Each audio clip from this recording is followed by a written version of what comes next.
마태복음 9장 1절에서 8절 말씀. 예수께서 배에 오르사 건너가 본 동네에 이르시니 침상에 누운 중풍병자를 사람들이 데리고 오거늘 예수께서 그들의 믿음을 보시고 중풍병자에게 이르시되 작은 자야 안심하라 내 죄 사함을 받았느니라. 어떤 서기관들이 속으로 이르되 이 사람이 신성을 모독하도다.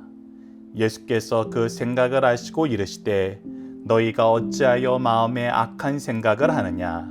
내 죄 사함을 받았느니라 하는 말과 일어나 걸어가라 하는 말 중에 어느 것이 쉽겠느냐. 그러나 인자가 세상에서 죄를 사하는 권능이 있는 줄을 너희로 알게 하려 하노라 하시고 중풍병자에게 말씀하시되 일어나 내 침상을 가지고 집으로 가라 하시니 그가 일어나 집으로 돌아가거늘 무리가 보고 두려워하며 이런 권능을 사람에게 주신 하나님께 영광을 돌리니라. 아멘. 안녕하세요. 승리한 상가족 여러분, 그리고 강성성경 연구원 여러분, 오늘은 마태복음 46번째 시간으로 마태복음 9장 1절에서 8절 말씀을 작은 자야 안심하라 내 죄 사함을 받았느니라 라는 제목으로 함께 말씀을 나누도록 하겠습니다. 승리한 삶은 박유일 목사님의 구속사로 조망한 성경 연속 강해집을 통해서 편집이 되어 있습니다. 저희들이 지금 나누고 있는 마태복음 8장에서 12장까지의 말씀은 마태복음 강해집 2권을 통해서 편집이 되어 있습니다. 이 부분에 대해서 좀 더 깊이 있게 말씀을 묵상하고 싶으신 분들은 마태복음 강해집을 참조해 주시길 부탁드립니다. 자, 오늘 본문 말씀으로 넘어가 보도록 하겠습니다. 예수님께서는 많은 이적을 행하셨습니다. 그런데 우리가 분명히 알아야 될 것은 예수님께서 많은 이적을 행하신 이유가 뭐냐는 것입니다. 그들을 긍휼히 여기시고 그들의 연약함을 치료해 주시기 위한 것입니다. 그러나 그것보다 더 근원적인 것은 무엇이었습니까? 바로 예수님께서 메시아이심을 알려주는 것입니다. 예수님께서 천국 복음을 전파하시고 천국 백성 삼으시기 위해서 하나님께서 예수님을 보내셨다는 것을 알려주기 위한 거였습니다. 그 일은 예수님께서 절대 쉬지 않으셨습니다. 지난 시간에 예수님께서 귀신을 쫓아내실 때 돼지떼가 몰살당하는 사건 때문에 배척당하셨지만 멈추지 않고 계속해서 건너편으로 오셔서 말씀을 전하고 계십니다. 이 말씀을 전할 때 일어난 사건이 오늘 1절과 2절 말씀에 나타나고 있습니다. 1절 말씀을 봅시다. 예수께서 배에 오르사 건너가 본 동네에 이르시니, 즉 건너편으로 오셔서 말씀을 전하고 있습니다. 이때 한 무리의 사람들의 방문을 받게 됩니다. 2절 말씀입니다. 침상에 누운 중풍병자를 사람들이 데리고 오거늘 이라고 기록되어 있습니다.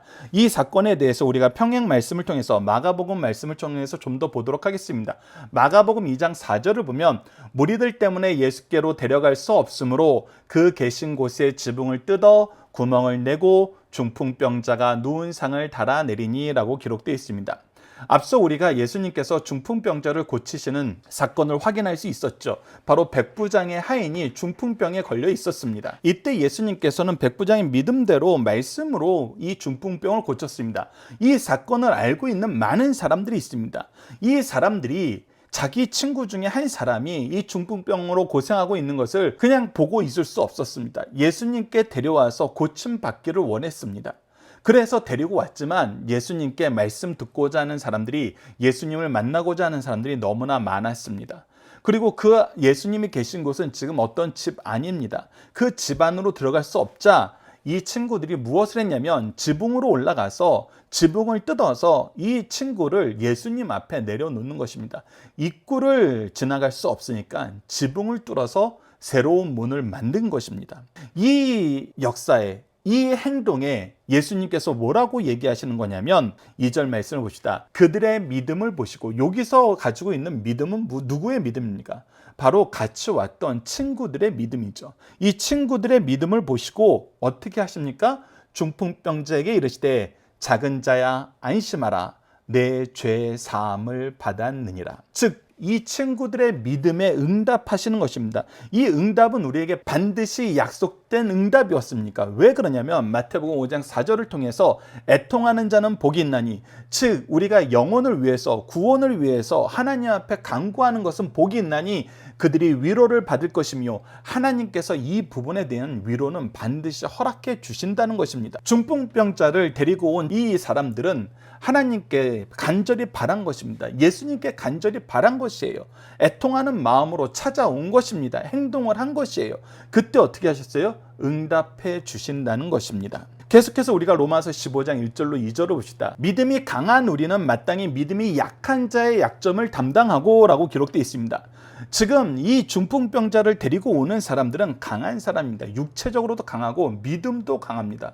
그러나 중풍병에 있는 사람들은 이 사람이 어떤 얘기를 들었고 어떤 소식을 들었고 그 소식에 대해서 반응할 수 있는지 없는지 우리는 알 수 없는 상태입니다. 오히려 침상에 누워있던 모습을 통해서 그가 어떤 것도 할 수 없는 연약한 상태임을 알 수 있습니다. 그가 가는 것을 결정할 수 있었는지 없었는지, 그가 먼저 예수님을 소식을 듣고 예수님을 찾아가고 싶어서 친구들에게 부탁했는지 안 했는지 우리는 알 수 없습니다. 그러나 지금 현재 이 사람은, 이 중풍병자는 약한 상태에 있었고 이 사람을 데리고 온 사람들은 오히려 더 강한 상태에 있었습니다. 그래서 예수님을 만나면 반드시 치료받을 수 있다는 이 믿음이 있었기 때문에 지붕으로 올라가서 지붕을 뜯는 이 역사를, 이 행동을 실천할 수 있었던 것입니다. 계속해서 로마서 15장 말씀 더 보도록 하겠습니다. 우리 각 사람이 이웃을 기쁘게 하되 선을 이루고 덕을 세우도록 할지니라 라고 얘기하고 있습니다. 즉 우리의 강함을 우리를 위해서 쓰는 것이 아니라 이웃을 기쁘게 하며 선을 이루고 덕을 세운데, 즉 연약한 자를 돌봄으로써 이 연약한 자가 성장하여서 누군가 더 연약한 자를 섬길 수 있을 때까지 성장하게 하는 것, 이것이 바로 우리가 선을 이루고 덕을 세우는 거거든요. 우리가 받은 이 은혜를, 우리에게 받은 이 사랑을 너희들도 누군가에게 은혜로, 사랑으로 전하라는 거예요. 특히 누구에게? 약한 자에게. 그래서 성경은 끊임없이 약한 자를 보고 약한 자를 돌보는데 나에게 받은 은혜를 쓰는 것이 하나님이 기뻐하시는 일이라고 가르쳐주고 있는 것입니다. 그것이 바로 애통하는 심령을 갖게 되는 일이고 우리가 받은 은혜를 잘 사용하는 모습입니다. 계속해서 우리가 야고보서 2장 22절을 봅시다. 내가 보거니와 믿음이 그의 행함과 함께 일하고 행함으로 믿음이 온전하게 되느니라. 그래서 우리가 믿는다는 것은 행동하는 것이 자연스럽게 같이 나타나는 것입니다.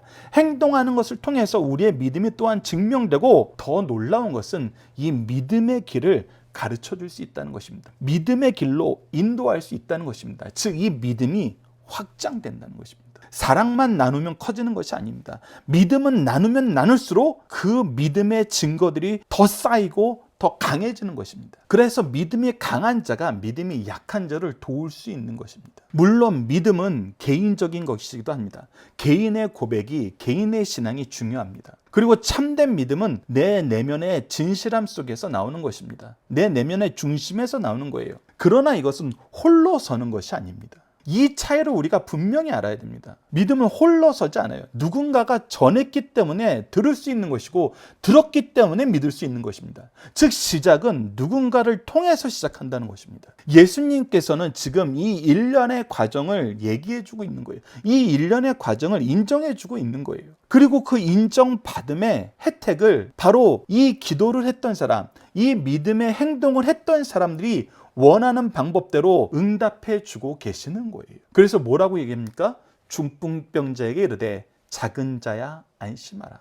네가 지금 믿음이 작고 네가 할 수 있는 일이 작고 구할 수 있는 마음이 연약하지만 안심하라. 내 죄 사함을 받았느니라. 내 죄 사함을 받았느니라. 그래서 첫 번째 문제, 예수님은 누구의 믿음을 보시고 중풍병자를 고쳐주셨나요? 그들의 믿음이었습니다. 그들의 믿음, 강한 자들의 믿음을 보고 중풍병자를 고치시는, 연약한 자를 고치시는 역사를 이루어 주셨다는 거예요. 그래서 이 믿음의 역사에 대해서 우리가 잘 기억해야 됩니다. 믿음은 각자가 가지는 것이 맞습니다. 그러나 홀로 이루어지는 것은 아니라는 거. 그래서 우리가 믿음을 계승한다, 믿음이 설 수 있도록 돕는다. 이 말씀이 합당한 것입니다. 그리고 우리가 받은 모든 것은 우리보다 나중된 사람, 우리보다 연약한 사람들의 믿음을 세우는 데 쓰는 것이 하나님이 기뻐하시는 모습이고, 이것이 애통하는 마음으로 기도하고 행동하는 사람들이 응답받는 이유이고, 하나님께서 우리에게 주신 것을 잘 사용하여서 이웃을 기쁘게 하고 선을 이루고 덕을 세우는 일에 사용하라고 명령하신 이유입니다. 다시 한번 강조합니다. 믿음은 우리 개인의 것이지만 홀로 서는 것은 아닙니다. 그리고 강한 자들은 약한 자들을 돌봐야 됩니다. 자, 두 번째 단락을 봅시다. 두 번째 단락에서 이 이야기는 전혀 다른 양상으로 진행이 되게 됩니다. 그것이 바로 서기관들에 의해서 진행되는데, 그 내용을 보십시오. 3절입니다. 어떤 서기관들이 속으로 이르되 이 사람이 신성을 모독하도다. 왜 신성을 모독한다는 얘기를 했을까요? 왜 신성을 모독한다는 얘기를 했습니까? 바로 이 중풍병자를 고칠 때 내 죄 사함을 받았느니라, 이 말을 하였기 때문에. 왜? 죄 사하는 능력은 누구에게만 있으니까? 하나님에게만 있으니까. 우리가 출애굽기 34장 6절에서 7절을 봅시다. 여호와께서 그의 앞으로 지나가시며 선포하시되 여호와라 여호와라, 자비롭고 은혜롭고 노하기를 더디하고 인자와 진실이 많은 하나님이라, 인자를 천대까지 베풀며 악과 과실과 죄를 용서하리라. 즉 누구만 용서하실 수 있다? 바로 여호와 하나님만 용서하실 수 있다. 이 사죄의 은총은 오직 하나님만 행사할 수 있는 것이다. 그런데 누가 이 사죄의 은총을 행사하고 있다? 인간인 예수가 행사하고 있다. 인간인 예수가 행사하고 있는 것, 이것은 하나님이 하실 수 있는 영역을 침범한 것으로 신성을 모독한 것이다. 하나님의 영역을 침범하여서 하나님을 모욕한 것이다. 이것을 얘기하는 거예요. 이 부분에 대해서 우리가 한 절 더 보도록 하겠습니다. 바로 시편 103편 12절 말씀입니다. 동이 서에서 먼 것 같이 우리의 죄가를 우리에게서 멀리 옮기셨으며, 즉 하나님만이 우리 죄가를 우리에게서 멀리 옮겨서 우리가 이 죄로 인해서 징벌받지 않고 멸망받지 않도록 보호해 주실 수 있다는 것입니다. 그런데 누가 이 일을 하고 있다? 이 예수라는 인간이 이 일을 하고 있다. 그럼 여기서 우리가 한 가지 더 살펴봐야 됩니다. 왜 예수님께서 지금까지는 그냥 고쳐주셨어요? 안진뱅이가 있으면 일어나라 그랬고, 중풍뼈가 있으면 깨끗하게 되었다 그랬고, 귀신 들린 자가 있으면 나가라 하였어요. 그런데 왜 이번에는 죄에 대해서 얘기를 하셨을까요? 왜 죄에 대해서 얘기하셨을까요? 일부러 서기관들이 이렇게 시비를 걸 수 있는데 왜 시비 거는 모습으로 예수님이 말씀하셨을까요? 우리가 성경 안에서 보면은 예수님께서 분명히 이 일에 대해서 반대하는 사람이 나올 줄 아는데 하시는 경우가 있어요. 우리가 인간 세상을 살다 보면은 말의 수사가 정치적인 부분을 고려해야 된다, 상대방의 마음을 고려해야 된다, 이런 표현 자주 하잖아요. 즉 똑같은 일을 하더라도 상대방이 오해하지 않게, 기분 나쁘지 않게 모든 부분에서 우리가 오히려 잘 협력이 되게 말하는 기술이 있어야 된다고 하잖아요. 그래서 이 부분에 대해서 어떤 사람들은 그렇게 해석하는 경우가 있어요. 이거 예수님이 너무 고려하지 않은 거야. 상대방을 고려하지 않은 거야.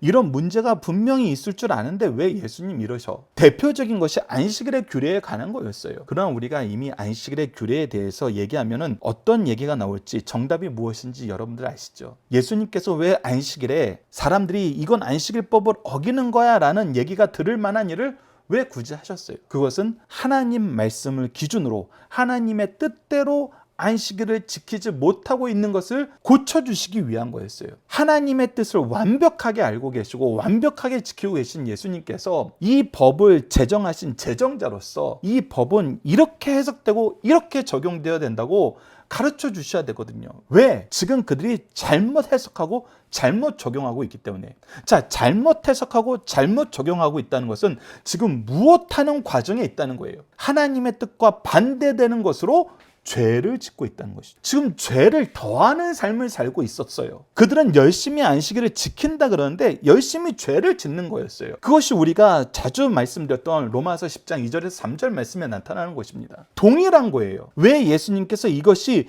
죄를 사함을 받게 하는 일이라고 얘기하시는 거예요. 지금 사람들이 육체의 연약함을 고치는 거, 그리고 이것을 위해서 예수님께 나오는 거, 이것이 근원적인 것으로 아는 거예요. 이것이 가장 좋은 것으로 아는 거예요. 근데 이것이 좋은 것으로 알아서는 안 된다는 거예요. 왜 예수님께서 이 말씀하셨는지를 우리가 다시 한번 묵상해 봐야 됩니다. 주목해 봐야 돼요.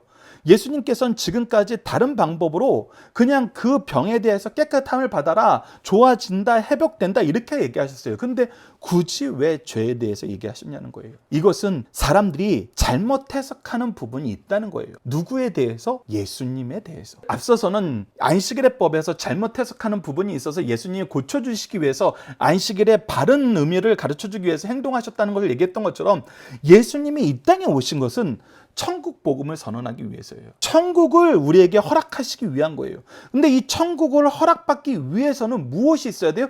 죄의 문제에 대한 해결이 있어야 돼요. 죄의 문제가 해결받지 않으면 우리가 하늘나라에 들어갈 수 없어요. 하나님의 백성이 될 수 없어요. 근데 사람들이 예수님을 찾아오는 이유가 뭐예요? 이 죄의 문제에 대한 해결이 우리에게 있어야 된다는, 회개하라 천국에 가까웠느냐는 이 말씀 안에서 예수님을 찾아오는 것이 아니라 지금 나의 필요만 해결되면 된다라는 잘못된 생각으로, 또는 예수님을 내가 원하는 방식으로 이용하고 싶다라는 잘못된 의지로 사람들이 오고 있다는 거예요. 그렇기 때문에 예수님이 선언하는 거예요. 무엇이 중요한 거다? 죄의 문제가 해결되는 것이 중요한 것이다. 그래서 이 얘기를 했더니 이 서기관은 어떻게 대응을 하는 거예요? 죄의 문제는 너의 영역이 아니지요. 죄의 문제는 네가 건드릴 수 있는 영역이 아니죠. 바로 이렇게 들어오는 거예요. 근데 그것을 그렇게 적용하는 사람이 누구였어요? 서기관들이었어요. 성경을 필사하는 사람들, 성경을 연구하는 사람들, 성경을 통해서 교육하는 사람들, 교육받고 교육하는 사람들. 그들이 여전히 예수님에 대해서 바르게 알고 있어요? 모르고 있어요? 모르고 있어요. 우리가 지금까지 예수님에 대해서 나타난 현상들, 우리가 자주 말씀드리는 거지만 예수님께서는 성경대로 기록된 대로 나셨고 성경에 기록된 대로 사셨어요. 예수님이 행하시는 모든 일은 하나님의 뜻과 일치되는 일이었어요. 하나님의 의를 이루는 일이었어요. 이런 것을 하시는 분을 하나님께서 미리 약속해 주셨는데, 그분이 누구냐면 바로 메시아예요. 우리의 왕 중의 왕이에요. 하나님의 통치자예요. 하나님이 보내신 구원자예요. 하나님의 의와 거룩함과 지혜가 풍성하신 바로 그분이에요. 그리고 누구임을 알 수 있어요? 바로 하나님 당신임을 알 수 있어요. 무엇을 통해서? 성경을 통해서.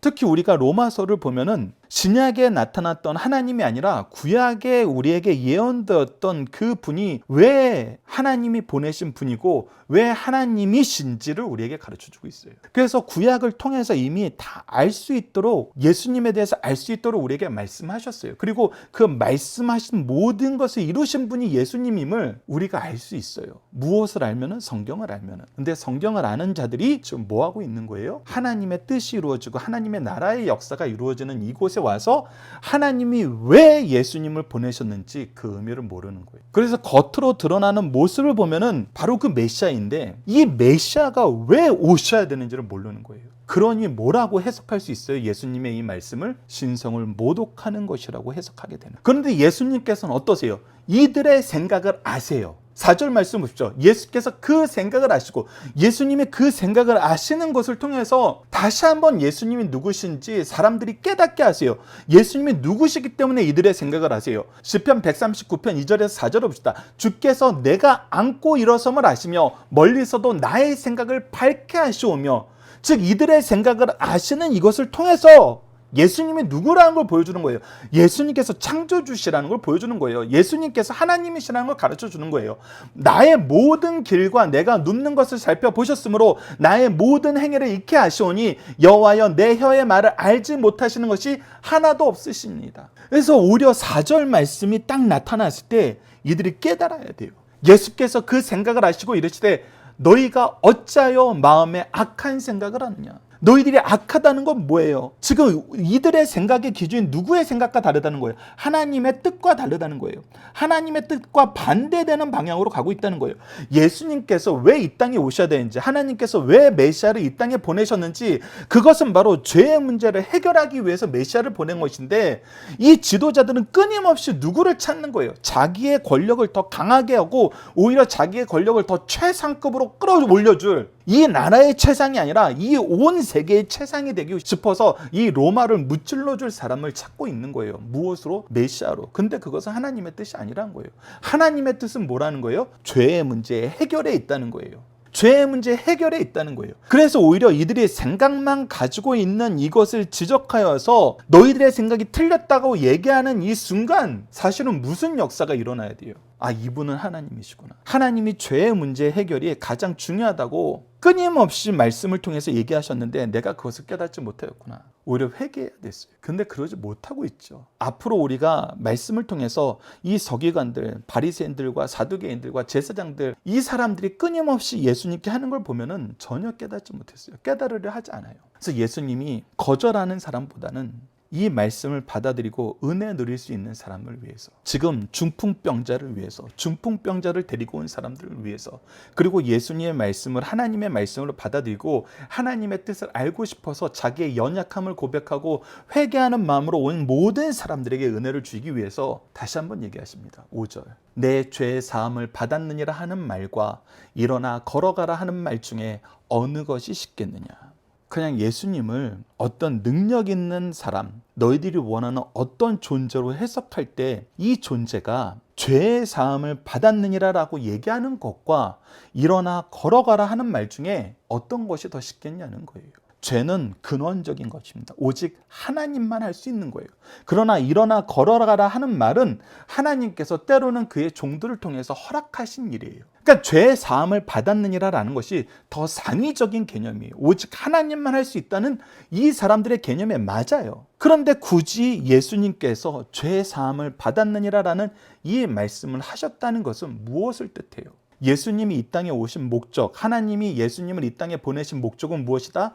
죄의 사함에 있다. 죄의 문제 해결에 있다. 그런데 너희들이 지금 나를 어떻게 보고 있다? 이 죄의 문제와 분리된 마음으로 보고 있다. 믿음이 무엇에 관한 믿음임을 너희들이 잃고 있다? 바로 메시아를 믿어, 예수 그리스도를 믿어 죄 사함을 받고 영생을 얻는 하나님 나라의 백성 되는, 천국 백성 되는 것에 있다는 것을 너희들이 생각하지 않고 단순히 이 땅에서 우리가 무엇을 경험했으면 좋겠어요 라는 이 믿음에 머물러 있다. 그래서 예수님은 어떻게 하셔야 된다? 예수님에 대해서 바로 알려주고 예수님을 바로 믿을 수 있도록 얘기해야 된다. 그래서 이 말씀을 하신 것이다 라고 얘기하고 있어요. 그래서 더 어려운 걸 얘기하고 계시고 더 어려운 일을 성취하고 계신다는 거예요. 그래서 두 번째 문제, 서기관들이 신성모독이라고 생각한 이유는 무엇입니까?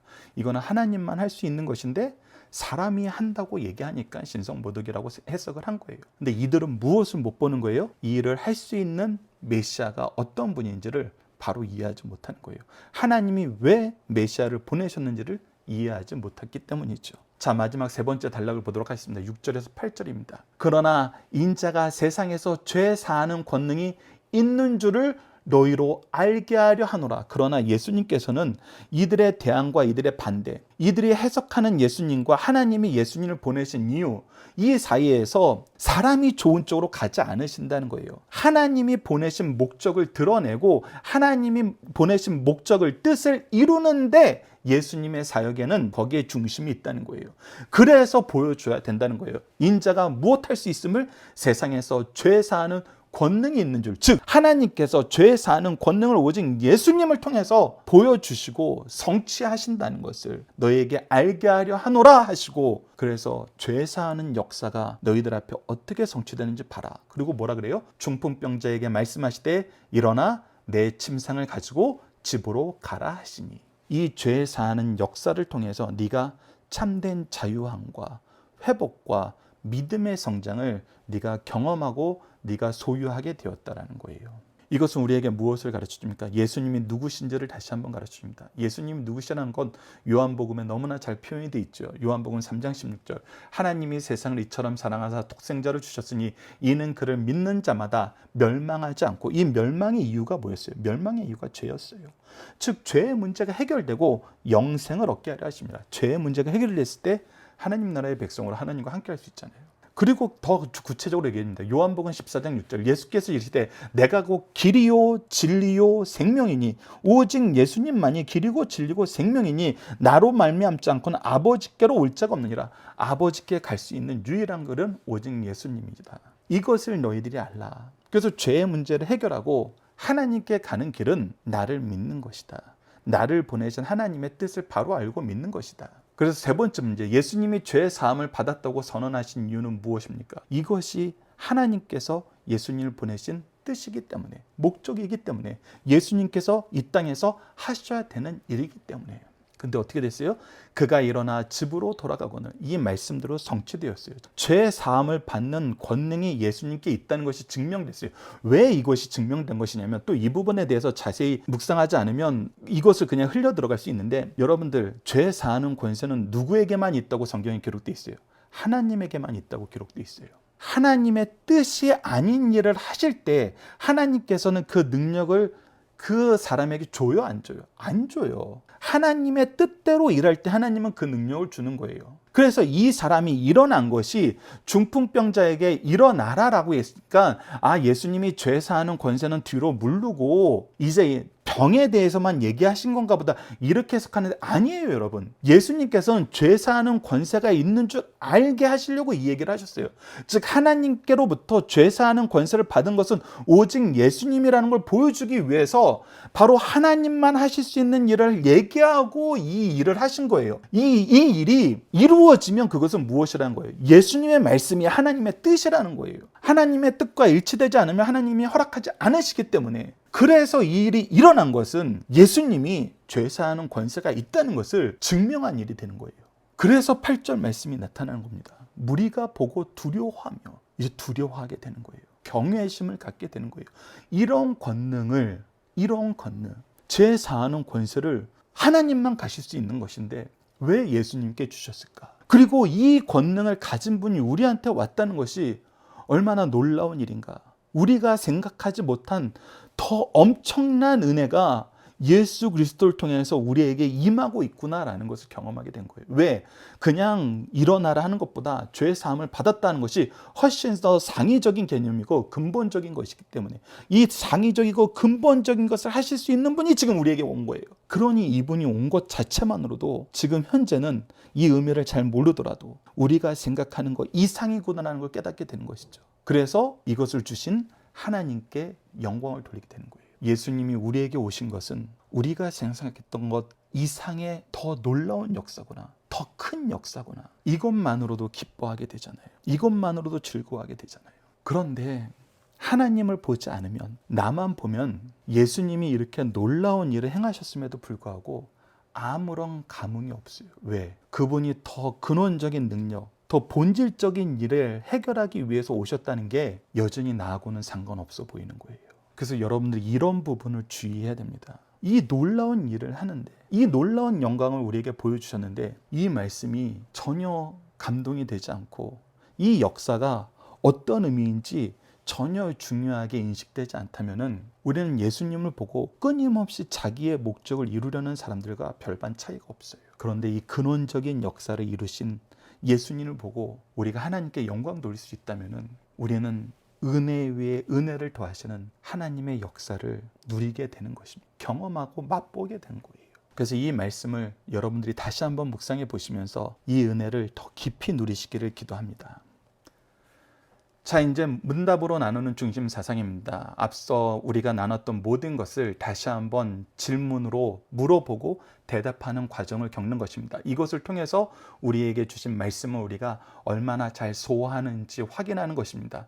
여러분들 문답을 보시면 여러분들이 말씀을 통해서 들었던 걸 다시 한번 간략하게 정리를 해보시고, 그리고 박효일 목사님이 우리의 신앙의 선배들이 정리한 것과 비교해 보면서 우리가 어떤 부분에 부족했는지, 또 어떤 부분을 새롭게 느꼈는지 보면서 여러분들이 이 믿음의 역사를 더 쌓아나가시고 더 풍성하게 만드시는 일을 함께 해주시길 부탁드립니다. 자, 그러면 하나씩 보도록 하겠습니다. 첫 번째, 왜 모든 사람은 반드시 예수님께 나와야 합니까? 동시에 예수께 나아가게 해야 합니까? 그 이유는 오직 예수 그리스도를 통해서 구원, 생명을 얻을 수 있기 때문입니다. 사람이 살아가는데 아무리 큰 장애물이 있다 할지라도 그것이 주님께 나아감을 막을 수 없습니다. 아무것도 할 수 없는 중풍병자나 영적으로 가련한 죄인들도 반드시 주님 앞에 나와야 합니다. 예수께서 생명을 구원해 주실 뿐 아니라 모든 문제를 해결해 주시기 때문입니다. 이때 미리 은혜를 받아 믿고 협력하는 주의 일꾼들이 있습니다. 먼저 예수님을 믿게 하신 이 은혜 안에 있는 우리가 연약한 자를 도와 주님께로 인도해야 됩니다. 두 번째, 예수님은 믿음으로 나온 자들을 어떻게 대하시나? 차별하지 않고 받아주십니다. 본문을 통해 중풍병자를 받아주시는 주님의 친절과 사랑을 발견할 수 있습니다. 더 나아가 더 근본적인 문제를 해결해 주십니다. 이 환자에게 가장 급하고 우선적인 것은 질병에서 노임을 받는 것보다 죄 사함을 받고 하나님께 영광을 돌리는 것입니다. 그래서 주님께서 사제권을 선포하셨고 그것을 증명하시기 위하여 그 사람을 일으키셨습니다. 오늘 우리들도 죄를 사하시는 주님의 권세를 믿고 그 앞에 나아가 사죄의 은총을 받을 것을 가르쳐 주신 말씀입니다. 세 번째, 예수님은 누구십니까? 예수님은 창조주이시며 구속주이십니다. 폭풍을 잠잠하게 하시며 귀신 들린 자들을 고치시며 중풍병자를 고치심으로 창조주이심을 보여주셨습니다. 그리고 우리의 신앙을 예수님이 구속주이심을 믿는 대로 이끌어 주십니다. 예수님께서 자신이 사죄권이 있음을 보여주시기 위해서 서기관들의 심리 상태를 꿰뚫어 보셨고 병자의 죄를 사하여 주셨으며 그를 중풍병에서 일으켜 세우셨습니다. 이 모든 것은 하나님만 하실 수 있는 것입니다. 이를 본 주변 사람들은 주님의 사죄권을 인정하고 그것을 사람에게 주신 하나님께 영광을 돌렸습니다. 사죄권은 하나님만이 가질 수 있는 권리이므로 사죄권을 증명한 것을 통해서 예수님은 신성을 가진 하나님이시오 주님을 통해 하나님께 나오는 모든 자들은 끝까지 구원하신다는 사실을 우리에게 분명하게 가르쳐주고 있습니다. 자, 이제 훈련 시간입니다. 암송 고백 결단 기도 훈련입니다. 오늘 본문 말씀을 통해서 제가 여러분들과 함께 암송하고 싶은 말씀은 마태복음 9장 6절입니다. 그러나 인자가 세상에서 죄를 사하는 권능이 있을 줄을 너희로 알게 하려 하노라 하시고 중풍병자에게 말씀하시되 일어나 내 침상을 가지고 집으로 가라 하시니. 아멘. 이 말씀을 통한 고백과 결단은 다음과 같습니다. 주님 앞에 나아가고 연약한 영혼을 주님 앞으로 인도하는 믿음의 삶을 살겠습니다. 오늘 본문 말씀을 통해서 우리가 다음과 같이 기도를 나누는 시간을 가졌으면 합니다. 기도는 다음과 같은 5단계로 우리가 훈련을 하고 있습니다. 구속의 역사에 나타나 하나님을 배우고 고백하고 우리를 위해 먼저 행하신 일을 감사하고 하나님의 뜻을 따르지 못함을 회개하고 주님 뜻 이루는 데 쓰임받도록 도우심을 간구하고 마지막으로 구속을 이루신 예수님 이름으로 기도하는 것입니다. 오늘 본문 말씀을 통해서 이렇게 기도합시다. 긍휼하심과 자비하심이 한이 없으신 하나님, 예수 그리스도를 통해 생명과 승리를 누리게 하심을 감사합니다. 항상 주님과 동행하며 주님께 먼저 구해야 함에도 세상에 익숙해져서 다른 방법을 찾으며 주님의 뜻과 능력을 내 생각으로 제한하고 외면하던 것 용서하여 주소서. 언제나 주님을 내 앞에 모시고 주님과 동행함으로 주님의 능력을 증거하는 삶을 살게 하시고 연약한 자를 인도하여 주님을 믿는 믿음의 역사를 계승하는 삶을 살도록 도와주셔서 예수님 이름으로 기도드립니다. 아멘. 감사합니다.